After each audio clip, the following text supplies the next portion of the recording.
Hello everyone and welcome back to English with Kaylee and welcome back to part 2 of our 3-lesson mini-series on how to annotate and analyze poetry. If you haven't seen part 1, it's linked just at the top here. Please do go and watch that before moving on to this particular lesson, because you'll see that it's kind of the stepping stones and building blocks into how to analyze a poem in its entirety. Let's get started.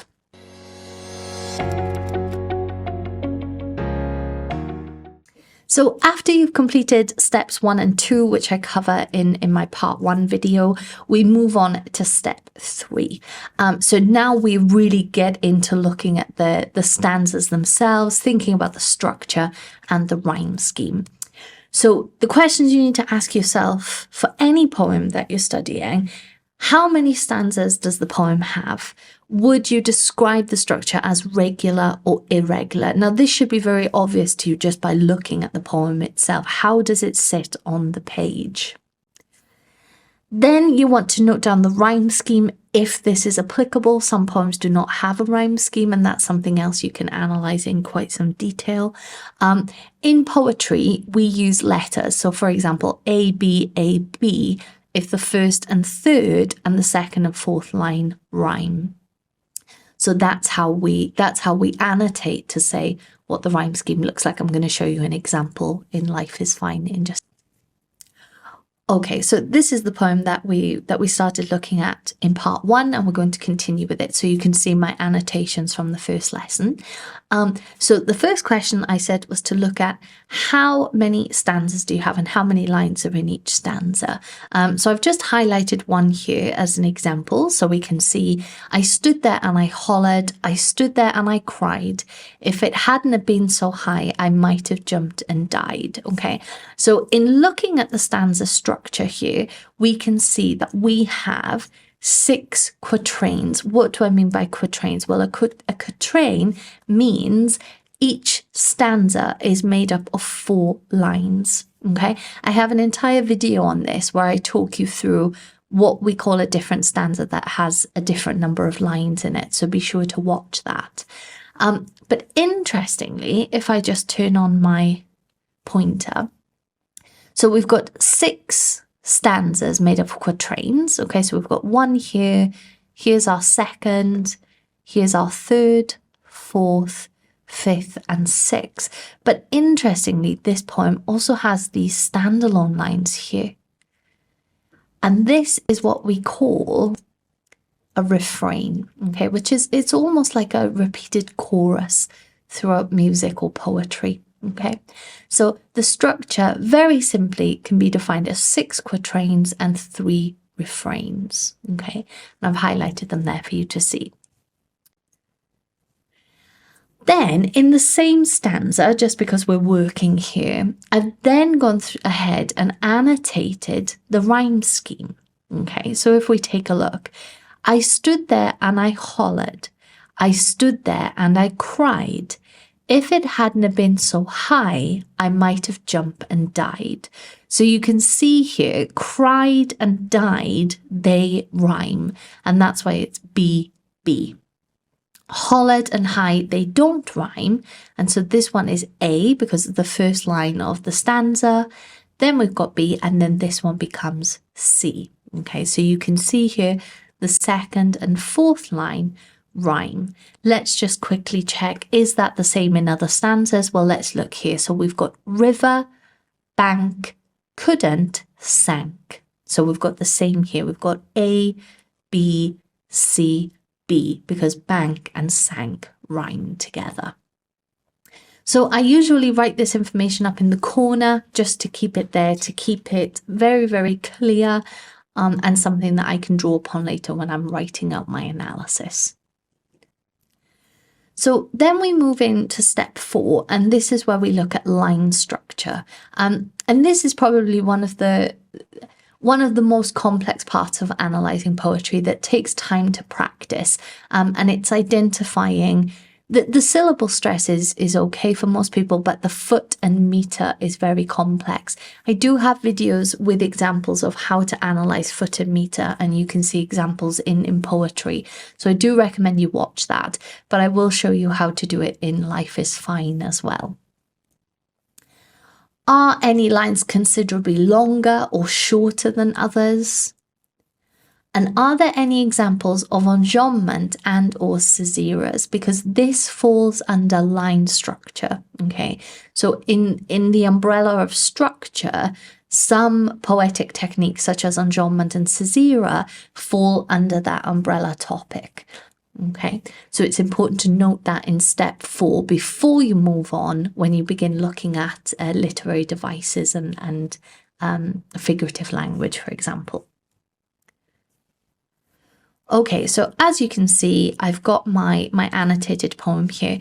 Now, just for the purpose of this part, you'll see I've blown up one stanza, okay? And this is because it's much more useful to really zoom in when you're trying to look at syllable count and then the foot and the meter. So here I've just taken the last stanza, though you may hear me holler and you may see me cry, I'll be dogged, sweet baby, if you're going to see me die. So I've blown it up here so that we can work through, first of all, how many syllables are there? And from that, can we then work out the foot and the meter used in the poem? So syllable count is very simple. This is where you just count the number of syllables in each line. Okay, so we have, though you may hear me holler. Okay, though you may hear me holler. So we have 6 syllables in the first line. Let's just look at line 2 as well. And you may see me cry. We've got the same again. We've got another set of 6 syllables.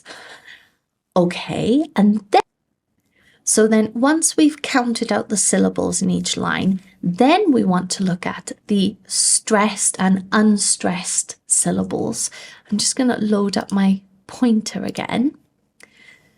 And the way that we denote this in poetry is we use these lines here. Okay, so we use this U shape for an unstressed syllable. So though is not a stressed word within the sentence. However, you is. Though you may hear me holler. Let's just listen again. Though you may hear me holler. You start to see a pattern emerging. We have an unstressed syllable followed by a stressed syllable, followed by an unstressed syllable, which is followed by a stressed syllable. And we see that again in me and holler. So just listen again. Though you may hear me holler, and you may see me cry. Okay, so in this stanza, we can see that that meter remains the same. We have an unstressed syllable followed by a stressed syllable. As I said, I've got videos that walk you through loads of examples of these, so do be sure to check them out. Once you've identified which are the stressed syllables and which are the unstressed, you then need to work out how many feet, so how many couplets, couples, or threes of this pattern do we see in the sentence? Okay, so we can see here we've got unstressed followed by stressed. This is the first foot. This is 1. Then we have unstressed followed by stressed. This is 2. And again, we have unstressed and stressed followed for the third and final time. And this is the same here. And you may see me cry. Once you've done those steps, then you can confidently say which foot and meter the poet is using. So when you have this particular type of meter, we call this the iambic meter, okay? And that means it's a de-dum, de-dum, de-dum sound. This is very, very common in Shakespeare's work, in his plays and in his sonnets. But Shakespeare usually does them in 5 sets in each line. Here we've only got 3, and that is called iambic trimeter. Now, as I said, don't worry too much about knowing the different names. I've got another video which I'll link for you here that you can go and watch to learn how to identify the names of the different feet and meter in poetry. But that's basically the step that you take in order to be able to figure out what meter is used throughout the poem. So then after I've done my analysis there, I just make a note of it up in the corner. So I've put a fairly regular iambic trimeter is used throughout. However, this breaks for the refrain, okay? But it was cold in that water. It was cold. And the reason why I've written that it breaks this meter for the refrain is because that's an important part of the poem, because this is where there is some kind of realization of, no, I don't want to die. But they give this reason of it's because of the water. Here, it's because it was too high. But by the end, we see that life was fine. Life is fine, fine as wine, life is fine. So it actually, the break in the meter shows how resolute and prepared the person is to keep fighting and to keep living. So it is very important to analyze things like meter. It does definitely take some time, but as I said, there's lots of videos with examples on my YouTube page, so just go and check them out. And then we can also take a look here. I've highlighted some parts so you can see in purple, I've highlighted the punctuation. So here you can see full stops and you can see exclamatories there. And the reason why I wrote down that these are called end stopped lines. Okay, so we spoke about, can we find examples of enjambments, caesareas, and end stop lines? End stop lines are lines that, funnily enough, stop at the end with a full stop. So the end stop lines here could be used to look at and reflect his movements and thoughts. That, I sat down on the bank. Then we almost have a pause where we just can almost feel the speaker sitting on the bank and considering his next move. I jumped in and sank. Again, it really allows that the movement and the feeling to sit with the reader, albeit making us very uncomfortable. And then finally, in this video, before we move on to part 3, I've also then highlighted or annotated in stanza 3. It says, I took the elevator 16 floors above the ground. So what do we call it when we have a sentence that continues into another? So this is what we call enjambment. And again, I've got mini videos on all the different techniques that you can watch that will help you. But enjambment is basically that. It's when one sentence bleeds into the next. So there's a continuation. And we can analyze that and we can think, okay, there's an example of it. Why is it that when he takes the elevator 16 floors above the ground, why is there this enjambment? Well, that could very much be that actual physical journey of being in the lift and rising 16 floors before, approaching the roof and thinking about his next move. I say the speaker's.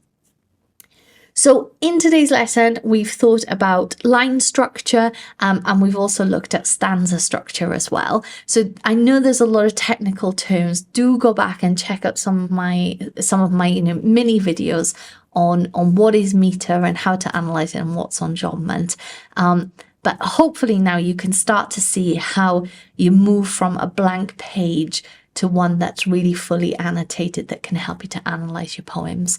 As I said, I do have this available on test if you're a teacher and you would like to purchase it to share with the class. So do go ahead and check that out. The link's in the description. Thanks very much for watching, guys, and I'll catch you in the next one. Bye.